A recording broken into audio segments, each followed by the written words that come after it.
I'm Sylvia Charf and I work as an office administrator. I work at a William Beaumont at Fort Bliss. I was sent here, I was in the military, so I was stationed here at Fort Bliss. And then after I retired, I stayed here to live in the military during peacetime and during deployments or wartime or going to the field, and I became like a combat medic.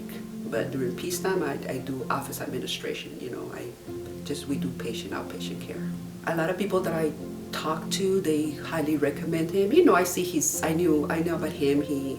About people that done surgeries with him before, and I always heard a lot of positive things. That he's a pretty nice guy, and he listens, and he's a great doctor, great surgeon. And so I decided to talk with him about my surgery and my questions, and I found him very, very pleasant, very, very people person, compassionate, and he seemed like he really knew what he was doing, and great personality, and his staff was great. So that's how I was gonna have a mini tummy tuck with no liposuction, because being in the military, I didn't feel I was that fat that I needed liposuction. I was able to lose all that on my own, but I had like the little excess skin. But the reason I stuck with Dr. Jabor is because I also have a hernia, umbilical hernia.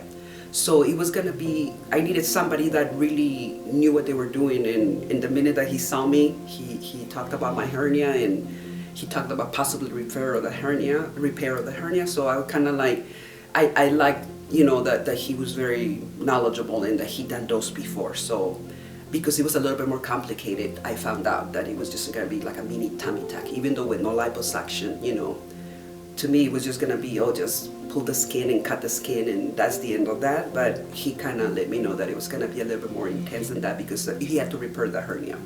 He wasn't sure he had to repair the hernia when I first went to a consultation, but then when we went to the surgery, when I woke up from the surgery, he informed me, yes, I did. He had told me he might have to repair the hernia, and I kind of knew that was something that might happen, but he did repair the hernia, and he also tightened my upper abdominal wall, which wasn't part of, of what I originally thought was gonna happen, but due to the hernia repair, he went ahead and fixed everything, same price and great. I mean, he's a great surgeon. So I was pretty pleasant with the results after the surgery.